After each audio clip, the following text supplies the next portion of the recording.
سر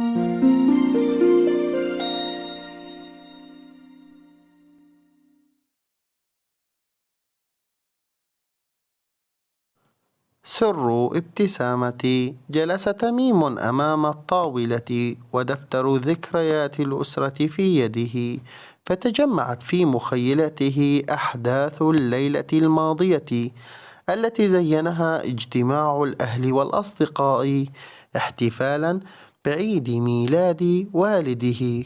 فتذكر والده حين قدم له هذا الدفتر وطلب منه أن يقرأه ويضيف إليه عبارات توثق تلك الذكرى الجميلة.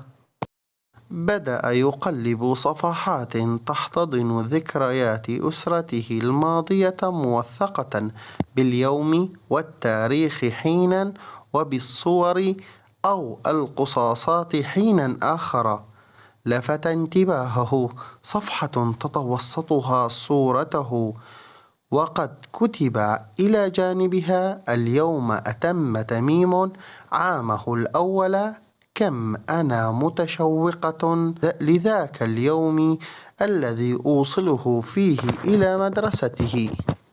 ارتسمت على وجهه ابتسامة الفرح، وأكمل تقليب الصفحات ليتوقف عند صفحة فيها صورته يجلس على مكتب والده، وبجوار الصورة عبارة كتبها والده: اليوم ذهبت ومعي تميم إلى عملي، وأخبرني عن رغبته أن يكون ربان سفينة في المستقبل، ورجائي أن يحقق ما يطمح إليه.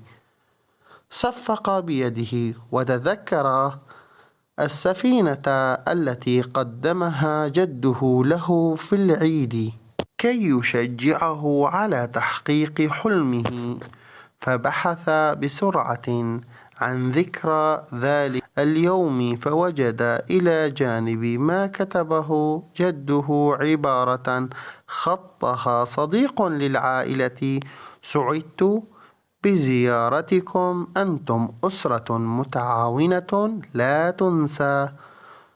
بعد صفحات عدة وجد صورة له ولوالديه في اليوم الأول للمدرسة، وإلى جانبها عبارة تفيض أملا.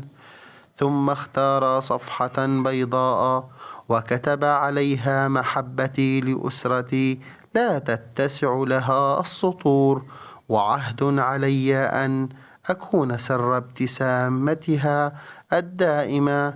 أتمنى لك يا والدي ويا والدتي الحنون حياة ملؤها السعادة.